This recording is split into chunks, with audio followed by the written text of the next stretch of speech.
14절까지의 말씀입니다. 우리 한 구절씩 함께 교독을 하도록 하겠습니다. 구약 성경의 41페이지에 있습니다.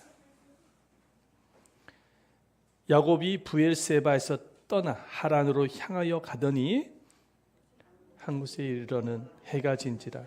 거기서 유숙하려고 그곳에 한 돌을 가져다가 베개로 삼고 거기 누워 자더니 꿈에 본즉 사닥다리가 땅 위에 서 있는데 그 꼭대기가 하늘에 닿았고 또 본즉 하나님의 사자들이 그 위에서 오르락내리락 하고 또 본즉 여호와께서 그 위에 서서 이르시되 나는 여호와니 너희 조부 아브라함의 하나님이요 이삭의 하나님이라. 내가 누워있는 땅을 내가 너와 내 자손에게 주리니. 함께 읽겠습니다. 내 자손이 땅에 티끌같이 되어 내가 서쪽과 동쪽과 북쪽과 남쪽으로 퍼져나갈지며 땅의 모든 족속이 너와 내 자손으로 말미암아 복을 받으리라. 아멘.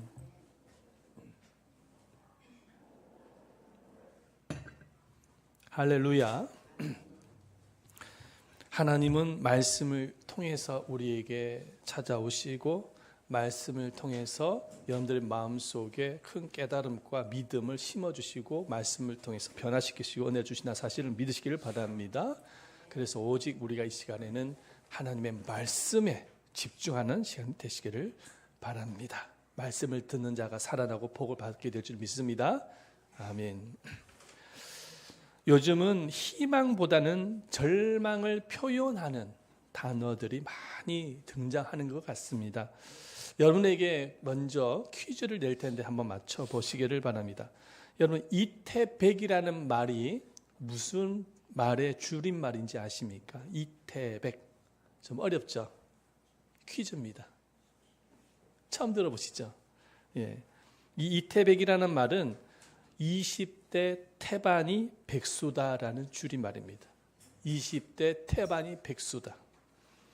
여러분들 삼포 세대란 말이 무슨 말 들어보셨죠? 삼포 세대. 그죠? 뭐죠? 연애, 출산, 그리고 뭡니까? 결혼을 포기하는 세대가 삼포 세대입니다. 오포 세대 들어보셨죠? 오포 세대.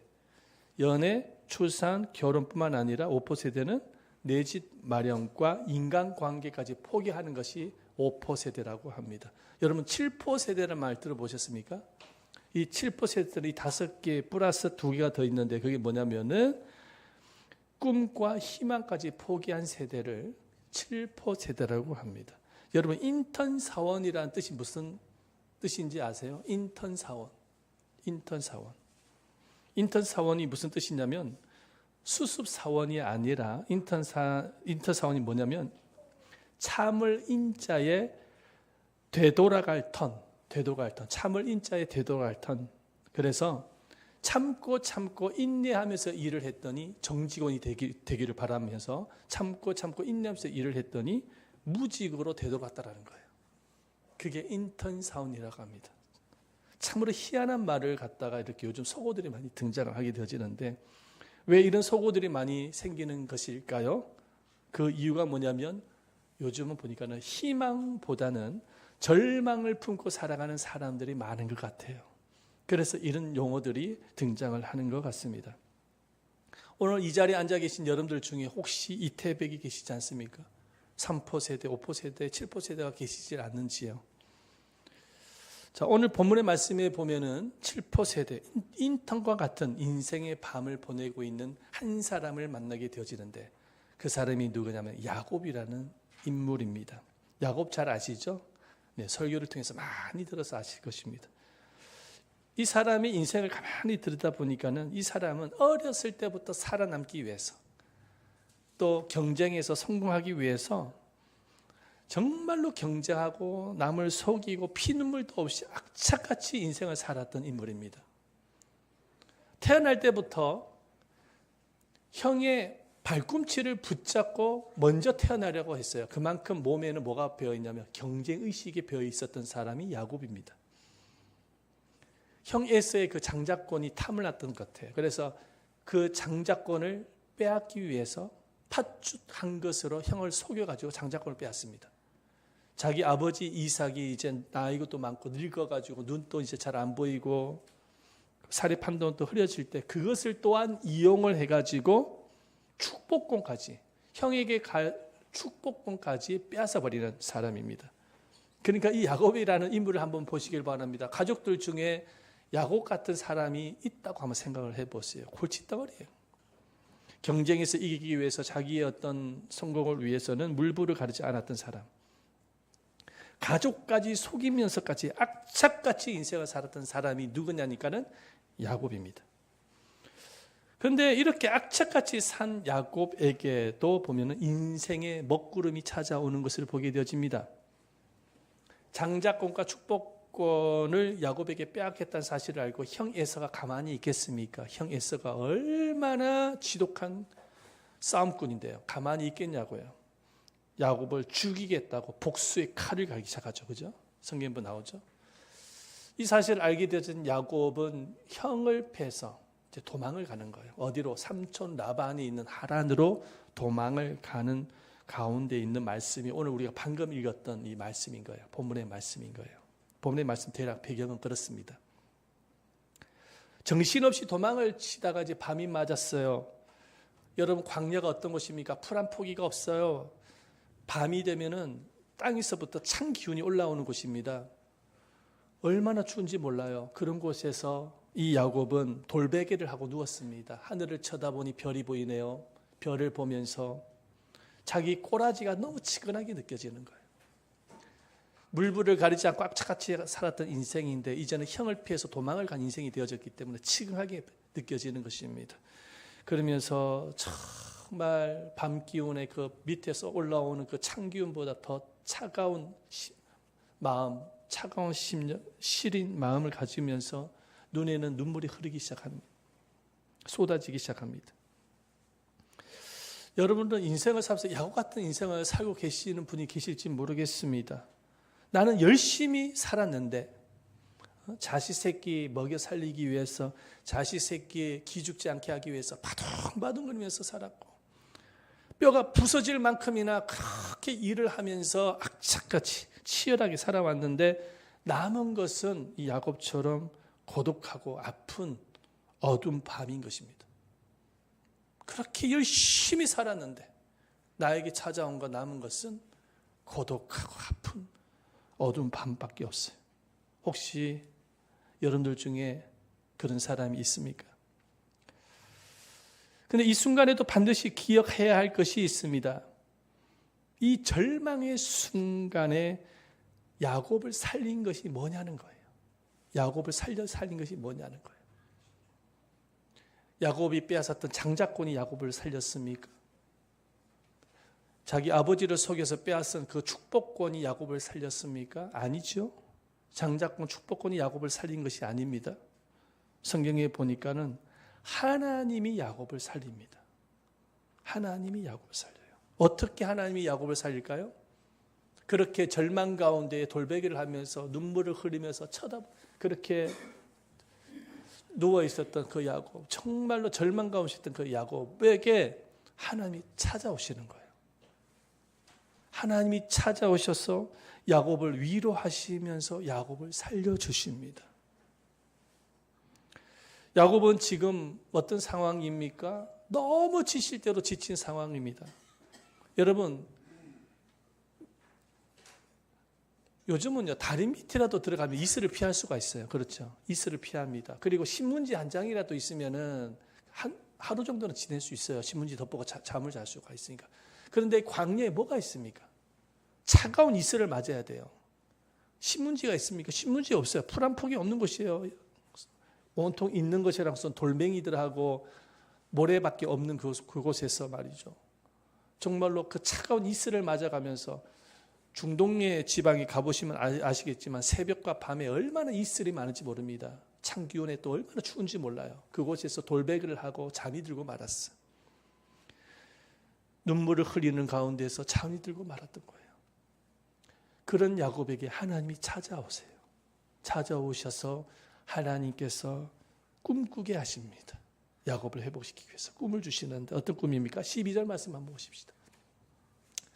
꿈에 본즉 사닥다리가 땅 위에 서 있는데 그 꼭대기가 하늘에 닿았고 또 본즉 하나님의 사자들이 그 위에서 오르락 내리락 하고 하나님께서 야곱에게 잠든 야곱에게 꿈을 보여주시는 거예요. 그 꿈이 어떤 꿈이냐면은 사닥다리가 땅에서 하늘까지 연결이 돼 있어요. 그런데 그 사닥다리에 천사가 오르락 내리락 하는 장면이 보입니다. 그리고 그 사닥다리의 그 맨 끝에 하나님이 서 계시는 것을 보게 되어집니다. 그런데 이 꿈은 보통 꿈이 아닌 것이죠. 이 꿈은 너무 현실처럼 선명한 꿈이었습니다. 그래서 성경에 보면은 반복되는 단어가 나오는데 또 본즉, 여기 봐, 꿈의 본즉이라는 단어가 나오죠. 또 본즉이라는 단어가 또 나옵니다. 그러니까 보았다라는 것은 뭐냐면 이거는 현실처럼 너무 선명한 꿈이었다라는 거예요. 야곱은 이 현실처럼 선명한 꿈을 하나님께서 보여주신 그 이유를 알게 됩니다. 하나님께서 이 꿈을 통해서 자기를 위로하시기 위해서 보여주셨다는 생각을 합니다. 그러면서 자신도 모르게 이 꿈의 장면들이 해석이 되어지는 거예요. 어떤 해석이냐? 자기는 지금 광야에서 이슬을 맞아가면서 절망 가운데 눈물을 흘리면서 누워 잠을 자고 있는데 치근하게 보셨던 하나님께서 자기를 지키고 보호하기 위해서 천사를 보내신다는 사실을 알았습니다. 자기를 돌보시기 위해서, 지키시기 위해서 이 꿈을 통해서 보여주시는 거예요. 천사가 오르락내리락 했다는 것은 야곱을 지키고 보호하기 위해서 하나님이 일하신다는 것을 보여주시는 장면인 것입니다. 하나님이 야곱을 지키고 보호하기 위해서 일을 하신다는 거예요. 천사를 보내서 일을 하신다는 사실을 야곱이 깨닫게 되어집니다. 그런데 말이죠, 하나님께서 이 꿈만 보여주신 것이 아니에요. 하나님을 직접 봅니다. 사닥다리 맨 끝에 보니까 하나님이 서 있는 장면이 보여요. 그리고 하나님의 음성까지 들립니다. 자, 하나님이 뭐라고 말씀을 하십니까?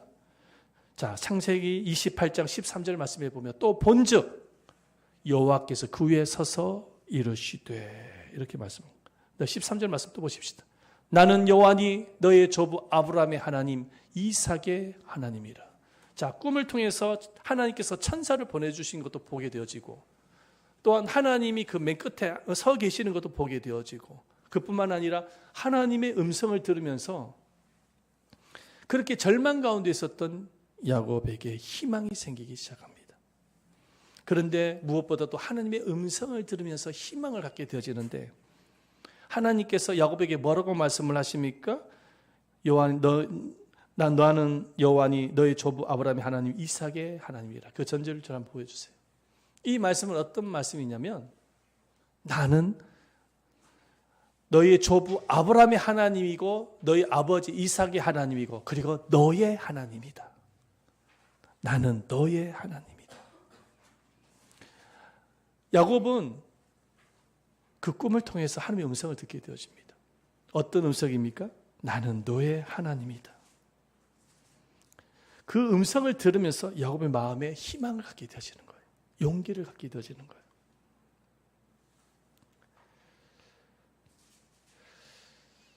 여러분이 만약에 하나님이시라고 한다면 야곱에게 뭐라고 말씀을 하시겠습니까? 만약에 제가 하나님이라고 한다면은 솔직히 저라고 한다면 야곱에게 물론 도와주겠는데 그 전에 한번 나무랄 것 같아요. 야단을 한번 혼을 한번 낼 것 같아요. 너 인생 그렇게 어떻게 그렇게 인생을 살 수가 있어? 어떻게 가족들을 그렇게 속이면서 장자권 축복을 빼앗아? 너 인생 왜 그렇게 남을 속이면서 그렇게 네가 성공하기 위해서 경쟁에서 이기기 위해서 그렇게 할 수가 있냐? 그러면서 야단부터 칠 것 같아요. 자, 그런데 오늘 말씀에 보면은요, 하나님께서 야곱을 야단을 쳤다, 혼냈다, 나무랬다라는 말 한마디 없습니다. 하나님께서 야곱에게 딱 메시지 한마디 딱 주세요. 나는 너의 하나님이다. 나는 너의 하나님이다. 그 음성을 듣고 난 이후에 야곱은 하나님의 사랑에 감동을 받고 위로를 받게 되어집니다. 그리고 회복이 일어나게 되어져요. 여러분, 말씀을 들어야 회복이 일어납니다. 주님의 음성을 듣는 자가 진정한 희망을 갖게 되어집니다. 할렐루야. 신약 성경에 가보면은요, 가늠한 여인이 있지 않습니까? 현장에서 가늠하다가 잡힌 여인이 있었습니다. 유대 법에 의하면 그 가늠한 여인은 돌팔매질을 해서 죽이라고 기록이 되어 있습니다. 현장에서 잡혔으니 이제는 유대인들이 돌을 들기 시작합니다. 돌 팔매질을 하려고 하는데 그때 마침 예수님께서 땅에 무언가를 쓰시기 시작합니다. 유대인들이 그 글귀를 보면서 모두 다 뿔뿔이 흩어져요. 그 글귀는 어떤 글이냐면은 죄 없는 자가 먼저 돌로 쳐라. 양심의 가책을 느꼈던 유대인들이 다 도망을 가고 맙니다. 그리고 예수님과 간음한 여인만 딱 남게 되어지죠. 그때 예수님께서 간음한 여인을 향해서 이렇게 말씀을 하십니다. 뭐라고 말씀을 하시냐니까는 나도 너를 정죄하지 아니하리니 다시는 죄를 범하지 말라. 예수님은 그 여인에게 야단을 치거나 혼을 냈다는 말씀이 전혀 기록이 되어 있지 않습니다. 예수님은 나는 너를 정죄하지 않겠다. 그러니 다시는 죄를 범하지 말라. 그 하나님의 음성을 듣고 난 이후에 이 가늠한 여인이 어떤 인생을 살았을 것 같아요? 이 가늠한 여인은 삶의 변화가 일어나는 거예요. 더 이상 죄를 범하지 않았습니다. 그리고 평생을 주님을 따라다니며 헌신된 인생을 살아가게 되어집니다. 할렐루야. 여러분, 우리에게 찾아오시는 하나님은 어떤 하나님이십니까? 우리가 무슨 죄를 범하거나 실수를 했을 때 그 죄를 따져 묻고 과거의 그 치부를 드러내고 낱낱이 폭로하시는 분이십니까? 하나님이 그런 분이실까요? 그렇게 쫀쫀한 하나님이실까요? 그렇게 쫀쫀한 하나님이시라면 예수님을 안 보내셨어요. 하나님은 그런 분이 아니십니다. 비록 우리가 인생을 살아가면서 죄를 지을 수가 있어, 실수를 할 수가 있어. 그럼에도 불구하고 하나님은 우리에게 찾아오셔서 말씀하십니다. 뭐라고 말씀하시냐? 나는 너의 하나님이다. 나는 너의 하나님이다. 그 말씀 한마디 주시기 위해서 찾아오시는 거예요. 그리고 그 죄된 자리에서, 쓰러진 자리에서 우리를 일으켜 세우시는 분, 우리의 삶을 변화시키시는 분, 그리고 우리를 회복시켜서 마침내 주님의 길 헌신된 자녀로 인도하시는 분이 하나님이십니다. 야곱이 잘못을 저질렀어요. 아버지와 형에게 사기를 쳤잖아요. 그렇죠? 가족들에게 사기를 치는 것은 큰 잘못이고 그런 인생을 살아서는 안 되죠. 그건 옳은 인생이 아닙니다. 이런 인생을 살았기 때문에 인생의 밤이 온 거예요. 여러분들 인생의 밤이 오는 것은 분명한 이유가 있어. 죄를 지었거나 실수하거나 말씀대로 불순종하거나 하면 인생의 밤이 오게 되어 있습니다. 이렇게 인생을 잘못된 인생이었지만은 하나님은 어떤 하나님이냐면 야곱에게 찾아서 야곱을 품에 안으시는 거예요. 야곱의 인생 전체를 끌어안으시는 하나님이세요. 그게 하나님이신 거죠. 하나님께서 어느 정도까지 또 사랑을 베푸시냐면 야곱에게 불안하잖아. 앞으로 자기 미래가 어떻게 될지 모르니까 지금 광야에서 쫓겨나가지고 말이지 도망을 치는 가운데서 자기 미래가 어떻게 될지 모르니까는 불안한 가운데 있었을 때 하나님이 이 불안증을 알고 계시는 것입니다. 그래서 약속의 말씀을 주시는데 어떤 약속의 말씀을 주시느냐. 자, 그 다음 구절 한번 보십시오. 창세기 28장 13절인데 시작 한번 읽어보겠습니다. 시작. 내가 누워있는 땅을 내가 너와 내 자손에게 주리니. 땅을 주시겠대. 그리고 나머지 말씀이 복을 또 자손에게 복을 주시겠다는 약속까지 하십니다. 당시의 땅은 생명이고 복의 원천이었어요. 지금 또 보면은 부동산 얼마나 사람들이 원합니까? 그죠? 그런 개념, 복의 개념으로 받아들이고 있잖아요. 그때 당시도 마찬가지. 땅이라는 것은 복의 개념인 거예요. 하나님께서 야곱에게 약속의 말씀을 주시는데 불안해하지 마라.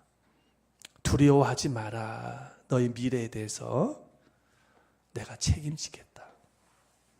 내가 너와 너의 자손에게 책임지겠다라는 거예요. 네? 복을 주겠다는 것입니다. 아니 야곱이 뭐가 이뻐가지고 뭐가 이뻐서 이런 복을 주실까요? 하나님께서. 이쁜 구석이 있어야 뭔가 그래도 하나님이 이 복을 주시겠다고 하면은 말이 좀 연결이 되어지는 것 같은데 뭐가 이쁘다고 이런 말씀을 하시냐 말이에요. 근데 이유를 아무리 찾아보려고 해도 이유를 찾을 수가 없어요. 이쁜 구석이 없기 때문에. 이게 뭐냐면 무조건적인 은혜입니다. 따라 보십시오. 무조건적인 은혜. 하나님의 무조건적인 은혜예요. 우리가 십자가 앞에 서게 되면 할 말을 잃어버려. 십자가 앞에 서면 할 말을 잃어버립니다. 그 이유가 무엇입니까? 이유 없는 사랑 앞에 할 말을 잃어버립니다. 주님이 우리에게 보여주신 사랑은 이유 없는 무조건적인 사랑이었습니다. 할 말을 잃기 때문에 눈물로 대답을 하죠. 십자가 앞에 주님 감사합니다. 눈물로 주님 앞에 고백을 하지 않습니까? 야곱이 받은 이 은혜, 이 광야 그 베델에서 받은 은혜가 얼마나 컸던지 20년이 지나고 난 이후에 야곱이 다시금 돌아와서 이런 고백을 합니다. 창세기 32장 9절 말씀 보십시다. 내 조부 아브라함의 하나님, 내 아버지 이삭의 하나님 여호와여, 주께서 전에 내게 명하시기를 내 고향 내 조속에게로 돌아가라. 내가 내게 은혜를 베풀리라 하셨나이다. 여기서 우리가 봐야 될 구절이면 내게 은혜를 베풀리라 하셨나이다. 이 구절을 유심히 보셔야 됩니다. 야곱이 삼촌 라반의 집에 가서 20년 동안 세월을 보냅니다. 그렇죠? 그런데 삼촌 라반이 야곱을 속이죠. 말씀에 보면 나와요. 품삯도 속이고 얼마나 고생 많이 하는지 몰라요. 20년 동안. 그런데 그 고생의 삶을 살아가는데 그 고생을 참을 수 있었던 게 뭐냐면 그 베델에서 받았던 그 은혜가 있었기 때문에 그래요. 그 고생의 20년 세월 동안 그래도 희망을 포기하지 않았던 이유가 뭐냐면 그 베델에서 받았던 그 하나님의 약속의 은혜가 있었기 때문에 가능했던 것입니다. 그 고백하는 거예요. 내게 은혜를 베풀리라고 하셨지 않습니까? 은혜 하나 붙잡고 20년 동안 버틴 겁니다. 은혜 한번 붙잡고 희망을 포기하지 않았던 거예요. 여러분들 마음속에 은혜가 그래서 중요한 것입니다. 여러분들 안에 하나님이 주시는 그 약속의 은혜만 붙잡으면은 아무리 힘들어도 버틸 수가 있고 희망을 가질 수 있는 것입니다. 은혜를 붙잡아요. 이 야곱이 베델에서 이렇게 하나님을 만나고 난 이후에 어떤 인생으로 변화가 일어납니까? 어떤 인생으로 변화? 첫 번째, 예배하는 인생으로 변화가 일어납니다. 그 베델에서 하나님을 만났잖아요. 꿈을 통해서도 하나님의 음성을 들었고, 그죠? 주님을 보았고 주님의 음성을 들었습니다. 이렇게 하나님을 만난 야곱이 무엇을 합니까? 예배를 드리는데 자기 양식으로 가져왔던 그 기름병이 있었어. 돌베개를 했던 그 돌베개를 세워서 얼마나 소중합니까? 그 기름병이 자기 일용한 양식이고 유일한 양식입니다. 자신의 전 재산인 거예요. 그 재산을 돌베개에다가 기름을 붓습니다. 그리고 하나님 앞에 드리죠. 그리고 예배합니다. 말씀 보십시다. 창세기 28장 28절. 야곱이 아침에 일찍이 일어나 베개로 삼았던 돌을 가져다가 기둥으로 세우고 그 위에 기름을 붓고, 이게 뭐냐면 하나님 앞에 예배로 드리는 거예요. 예배는 뭐냐면 자기의 전부를 드리는 게 예배입니다. 그 제사를 하나님 기뻐 받으시는 거예요. 그 이후에 야곱은 어떤 인생으로 변화가 일어나면 예배하는 인생으로 변화가 일어납니다. 두 번째, 하나님을 만나고 난 이후에 야곱은 어떤 인생으로 변화가 일어납니까? 헌신하는 인생으로 변화가 일어납니다. 자, 말씀을 보십시다. 창세기 28장 20절과 21절. 야곱이 서원하여 이르되 하나님이 나와 함께 계셔서 내가 가는 이 길에서 나를 지키시고 먹을 떡과 입을 옷을 주시오 내가 평안히 아버지 집으로 돌아가게 하시오면 여호와께서 나의 하나님이 되실 것이요. 22절.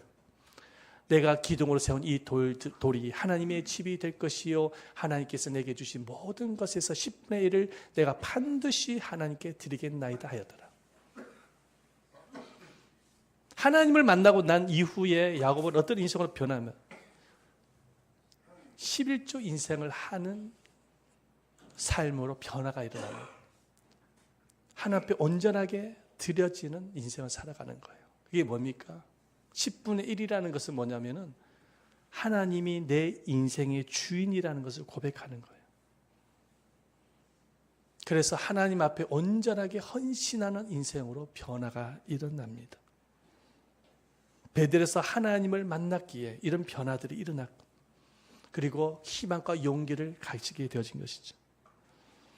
여러분, 하나님은 어떤 분이시냐면 하나님은 희망을 주시는 분이십니다. 여러분, 단테의 신곡을 보면 지옥 입구에 간판이 있는데 그 간판에는 이런 글귀가 기록되어 있다고 합니다. 일체의 희망을 버려라. 지옥에는 그런 글귀가 기록이 되어 있대요. 일체의 희망을 버려라. 마귀는 희망을 빼앗아가는 세력입니다. 그러나 하나님은 희망을 주는 분이시죠. 그래서 하나님이 이렇게 말씀하십니다. 에레미야 29장 11절 말씀 보십시다. 다 같이 한번 읽어봅니다. 여호와의 말씀입니다. 너희를 향한 나의 생각을 내가 아나니 평안이요 재앙이 아니라 너에게 미래와 희망을 주는 것이니라. 아멘. 희망을 주는 것이다. 하나님께서는 우리에게 희망을 주기를 원하시는 거예요. 그래서 우리가 하나님을 찾아야 될 이유가 바로 거기 있어요. 하나님을 만나야 진정한 희망을 가질 수가 있기 때문인 것입니다. 자, 주님을 만남으로 변화받은 사람 한 사람을 더 소개를 하고 오늘 말씀을 마무리할까 합니다. 여러분, 예수님의 제자 중에 예수님을 가장 의심을 많이 했던 제자가 누굽니까? 두자. 도마죠, 도마. 그죠? 도마입니다. 그런데 이 도마가 유독 제자들 중에 의심이 많았을까요? 도마가 왜 예수님을 그렇게 의심했을까요? 이유가 무엇이었을까요? 그 이유에 대해서 성경은 이렇게 말씀을 하고 있어요. 성경이 이렇게 말씀하고 있습니다. 네. 요한복음 20장 24절 말씀 보십시다. 12 제자 중에 하나로서 디두모라 불리는 도마는 예수께서 오셨을 때 함께 있지 아니한지라. 도마가 왜 예수님을 의심했냐면 그 자리에 없었거든요. 예수님이 부활하신 예수님이 나타나셨을 때 그 현장이 없었습니다. 아니, 현장이 없었으니, 못 봤으니 예수님을 믿지 않는 것은 어떻게 보면 당연한 것이죠. 만약에 그 현장에 도마가 있었더라고 한다면 의심하지 않았을 것입니다. 도마는 의심이 많았던 사람이 아니고 있었던 자리에 없었던 것 뿐이죠. 그렇습니다. 그래서 이 말씀에 보면은 신앙생활이라는 것이 뭐냐면은 자리 싸움인 것이죠. 은혜의 자리, 말씀의 자리, 믿음, 우리가 말씀과 기도가 있는 자리에 있지 아니하면 도마처럼 의심하게 되어져요. 마음속에 믿음이 안 생기는 거예요. 그래서 여러분들 정말로 은혜의 자리를 사모하시기를 바랍니다. 오순절 마가 다락방에 120명 성도들이 기도를 하다가 성령을 받지 않습니까? 그렇죠? 자, 그런데 그 전에 오순절이 되기 이전에 이미 예수님은 고린도전서 15장 6절 말씀에 보면은 500명이 되는 제자들 앞에서 말씀을 하셨습니다. 너희들은 예루살렘을 떠나지 말고 약속하신 것을 기다리라. 성령을 기다리라고 말씀하셨어요. 500명입니다. 500명이게 예수님이 말씀하셨어요. 그런데 오순절 마가 다락방에 몇 명이 기다리셨습니까? 500명입니까? 120명입니까? 120명입니다. 나머지는 다 현장이 없었던 거예요. 예수님의 말씀을 듣고 현장을 다 떠나버린 거예요. 120명만 바로 그 현장에 있었기 때문에 바로 성령을 체험할 수 있었습니다. 여러분들 정말로 예배가 있는 자리, 말씀이 있는 자리, 기도가 있는 자리에 은혜가 있는 자리를 사모하는 여러분들 되시기를 바랍니다. 자, 그렇게 믿지 못했던 도마가, 의심이 많았던 도마가 나중에는 예수님을 믿게 됩니다. 부활하신 예수님을 믿게 되죠. 부활하신 예수님을 믿게 되어지는데 도마가 어떻게 해서 믿게 되어졌을까요? 10명의 제자들의 설득을 통해서 믿게 되어졌습니까? 아니죠. 성경에 보면은 10명의 제자들이 우리가 부활하신 예수님을 만났다, 봤다 그렇게 해도 도마는 뭐라고요? 안 믿어요.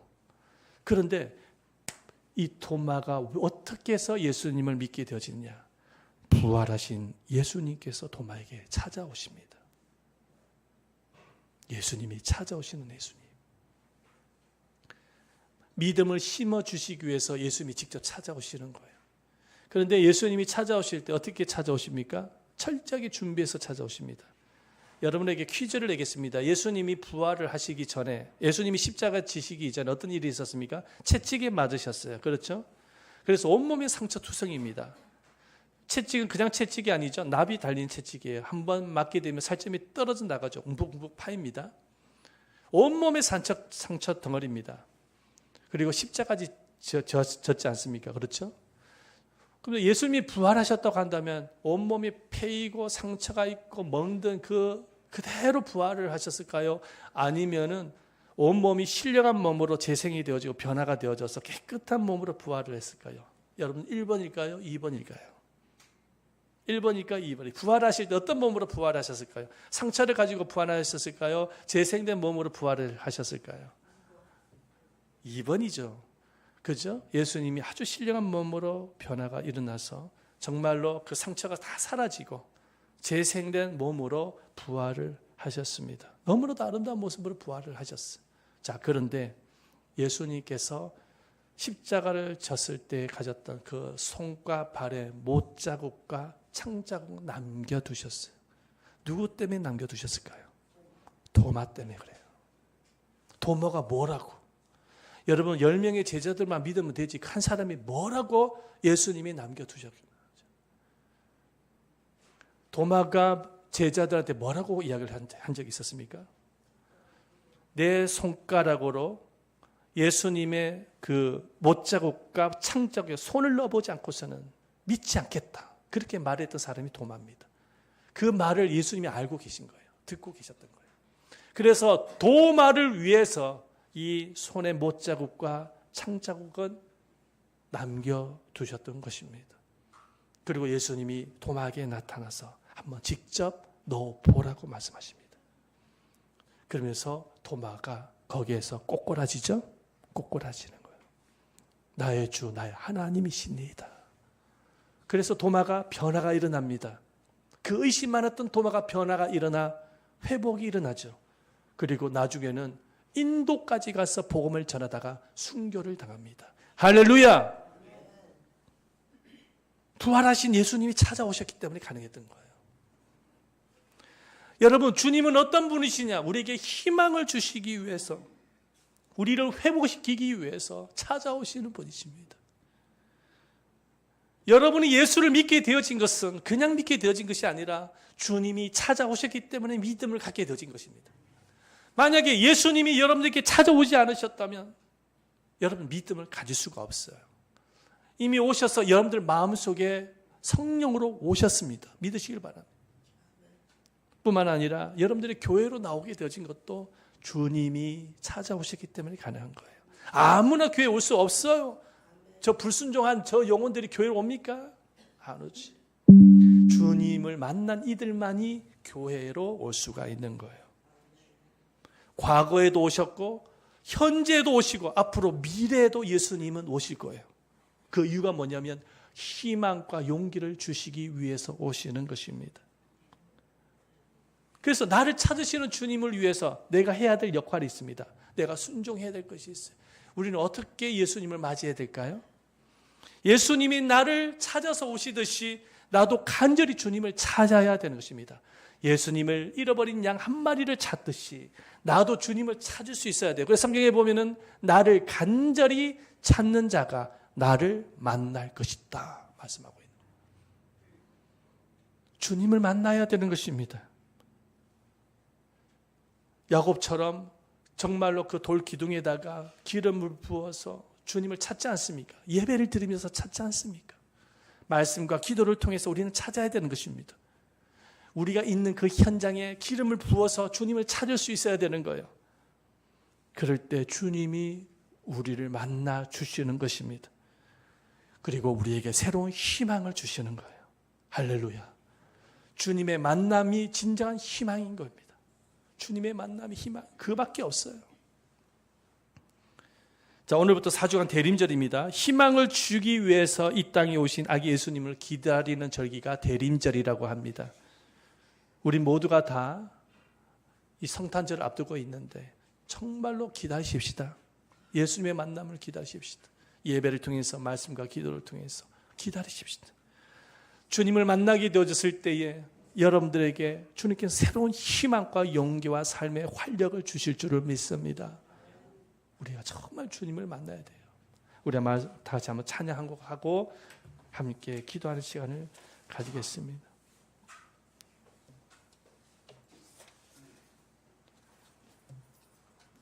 우리 그 사랑 한번 찬양하십시다. 그 사랑.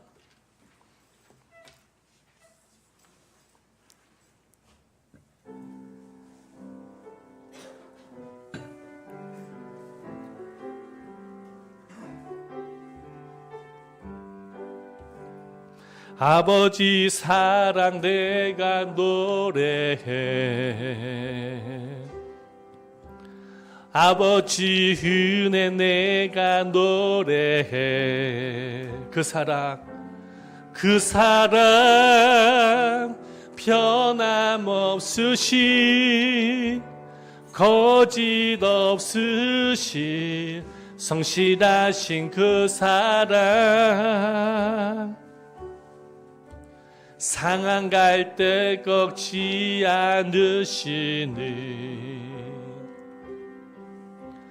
꺼져가는 등불 끄지 않는 그 사랑, 변함없으신 거짓 없으신 성실하신 그 사랑,